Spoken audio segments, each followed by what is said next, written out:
On the day that we are recording this, it is our 5-year anniversary. We're changing. Me and you aren't the same people that we were when we were first at that altar 5 years ago. I think when we started, there was a lot of people who had a lot of feedback about how hard the first year of marriage would be, how hard the third year of marriage would be. A lot of people just like projecting their own experience. Safety is the stage on which intimacy rests. And so it's not just like striving after this like obscure idea of intimacy, but it's like striving to almost like create an environment of safety in your relationship. Before we start, I just want to say happy anniversary. Happy anniversary. My wife. In honor of our 5 years being married, we want to share 5 lessons we learned over the last 5 years. And I hope that they'll be of some help to you. I want to start by saying the past 5 years has been amazing. It's been great. It's been beautiful, stretching, challenging, joyous. Yeah. It's just been like so incredible. A lot of trips, so many memories made, a lot of friends made as well. We got to do a lot of different things with our families. Families changed so much. Now our family's changing. Yeah.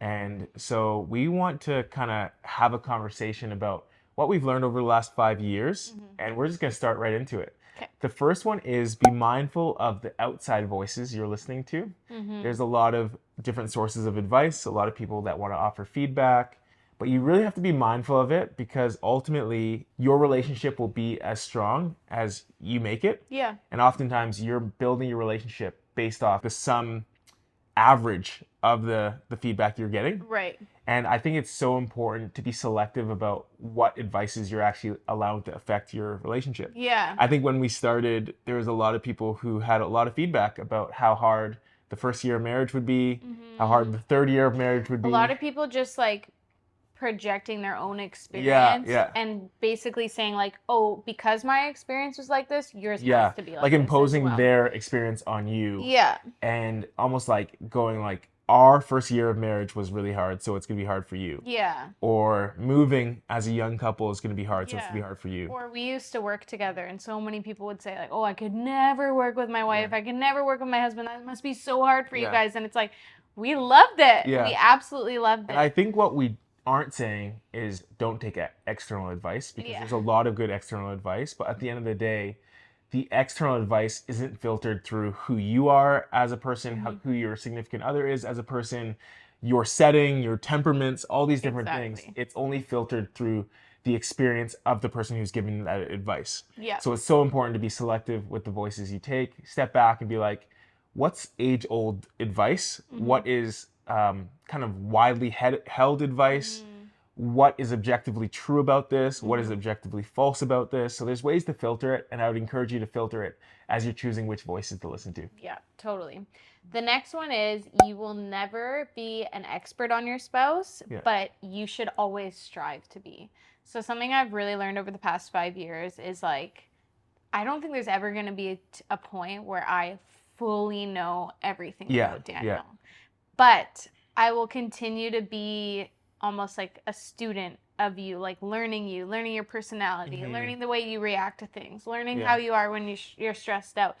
And the reason why this learning is so continual is because for a couple of reasons. First of all, we all change. Like every year we're learning, we're growing, we're changing. Me and you aren't the same people that we were when we were first at that altar 5 years ago.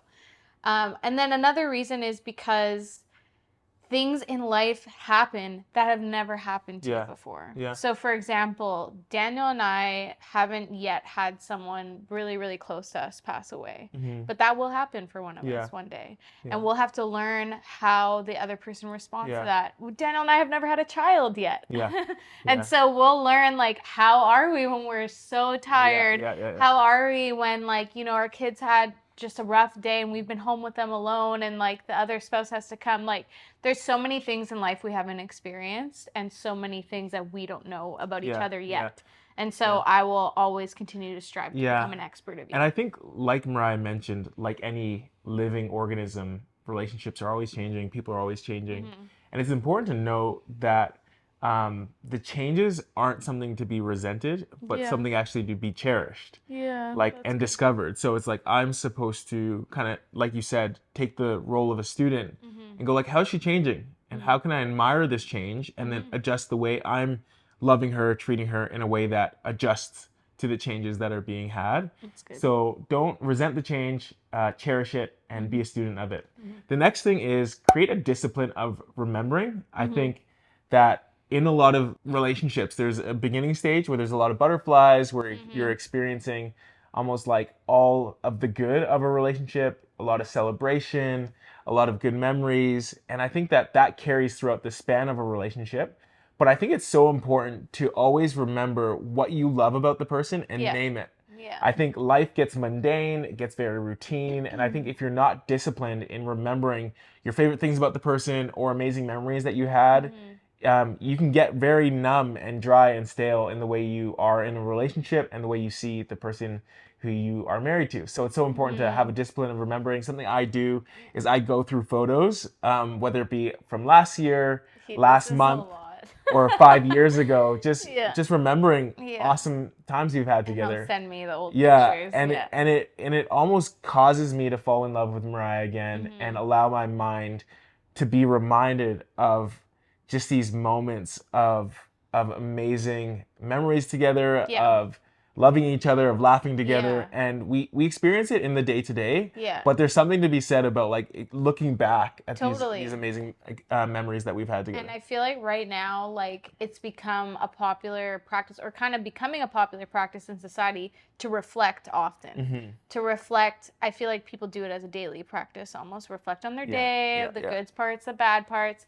And so like people understand that that's like an important thing for your mental health, for your psyche, and for who you are. So I think that reflecting in that way on your relationship is so healthy and so beautiful. And even yesterday I was writing Daniel a letter for our anniversary, and I was brought to tears just being so thankful for our relationship and taking that time to reflect on our relationship, reflect on the past 5 years together and how incredible it was. So yeah, I definitely agree with that. Okay, the next one is intimacy is not just physical. Something I've really learned over the past 5 years is that intimacy is so much more than just physical stuff, but so multifaceted. It's so multifaceted. And something we've really learned together is that sometimes really uncomfortable conversations, on the other side of that lies really deep intimacy with one another. And I think like you can tell yourself like, oh, I'm not going to tell my spouse this because they're going to respond this way, or they won't understand, or I know what they're going to think. But if you're always telling yourself that, then you're never going to bridge that gap between you. And I think there's been times where I've wanted to share something with you and maybe I haven't for a while because I've told myself those lies.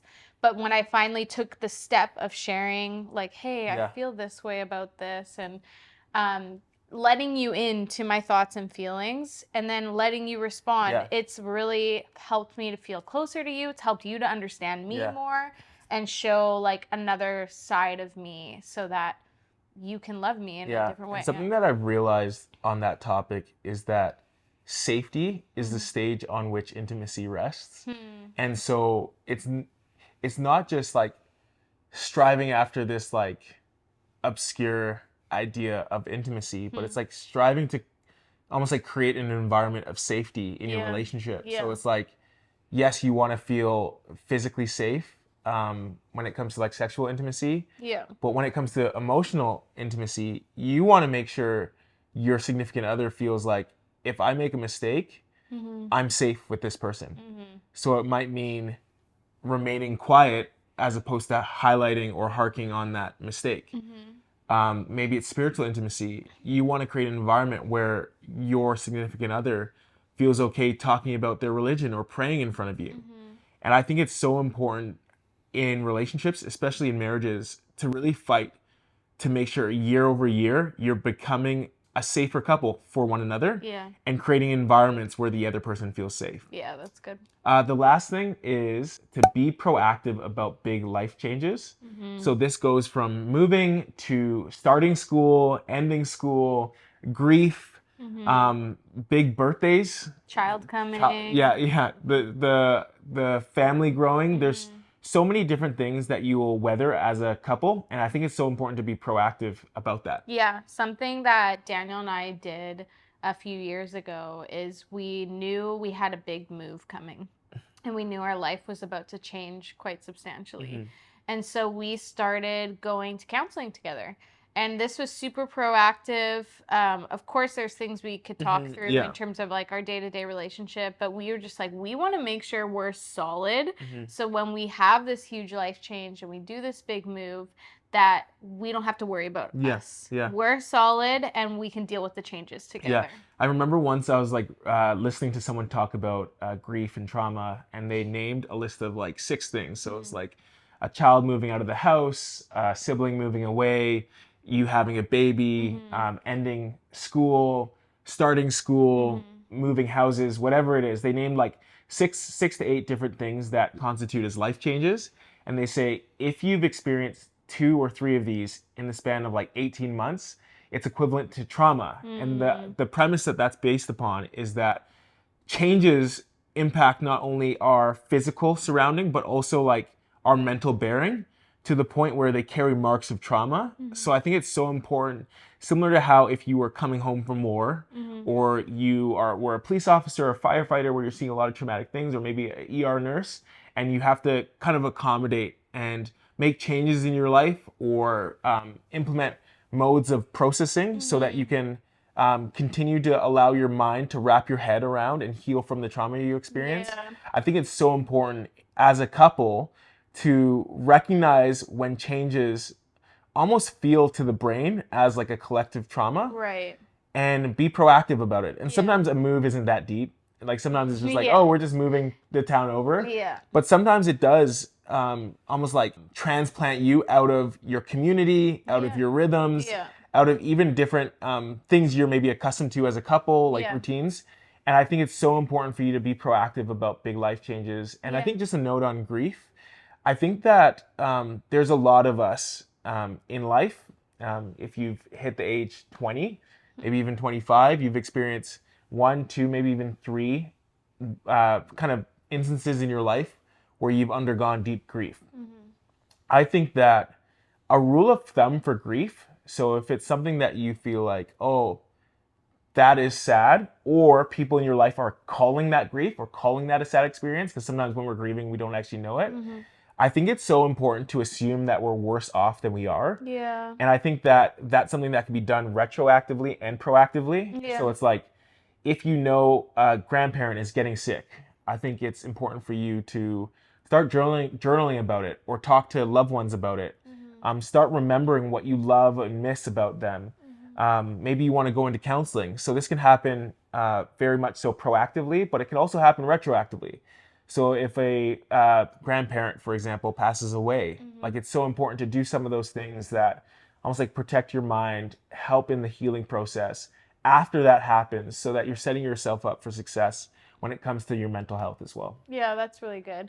Do you have like other ways besides counseling or journaling or talking with friends that people could be like proactive about their relationship? Like something I think of for us is our baby's coming in a few weeks, a month or so, whenever he comes. And Daniel and I have been intentional this summer to create memories together. So for example, last week we went camping. And also, one thing we're intentional about is planning trips and things to look forward to in the future after our baby comes. Because it's so easy to get swept up in that like baby life and just feel like locked in the house. And so me and you are like, no, we still want to push for time together. We still want to push for making memories together. So is there anything like that you would? Yeah, if someone's grieving? No, just if there's like a big life change that you need to be proactive about. Yeah, I think first it's like naming it. Like I think that we could probably do a whole nother episode on like big life changes and how to spot when something's a big life change. But I think it's naming it. I think it's recognizing what parts of life will change. I think it's naming those things. And I think it's constantly talking about it. Like we're storied people, so we find ourselves like situated within a story. We tell stories. Yeah. We're captivated by stories and movies. And I think that because of that, we're used to like almost like conveying emotion, conveying feelings, conveying memories through verbal articulation and processing. So I'd say that's one thing to get in the rhythm of. For me, I'm not a huge verbal processor. So I like to like go on runs where I'm thinking about it, almost like anticipating the change. I like to journal. I like to read literature that that reflects someone going through similar changes. That's good, yeah. So recently I've listened to a few poems on grief. And part of it's for work, but part of it's for different things in my life that I'm grieving. And there's something like almost like therapeutic about listening to someone else articulate their grief. If you're a mother who has all of your kids now out of the house and you're really grieving the life change that is now an empty nest, it might mean listening to how other mothers process that. If you're something about like realizing you're not alone. Yeah, the feelings exactly, exactly. So yeah, if you're a spouse who's lost your spouse, similar thing. I think it's really about like naming it, visualizing life after the thing, after the change, and trying to put yourself in communities, whether it be like in-person communities, like small groups, or empty nester groups or whatever. I don't know. There's probably those out there. Facebook groups. Someone's gonna have to confirm in the comments whether that's a thing, like whether empty nest groups are a thing. I'm sure. But it could be in-person communities, but it could also be like I know people have found great relief and almost like community in like Reddit threads, Facebook groups, stuff like that. So I think it's so important to even YouTube. There's so many ways that we can find community when it comes to those big life changes, but the most important thing is that as a couple, you're anticipating those big life changes and you're being proactive about it. And that is all for now. Those are kind of the 5 lessons we learned thus far. Obviously, we've learned much more than that. But those are what we wanted to share with you today. It's been a great 5 years, and we're looking forward to many more together. And we'd love for you to follow along with us. So if you haven't already, please make sure to like and subscribe. And you can share this video with someone who you think might benefit from it or learn from it. But with that,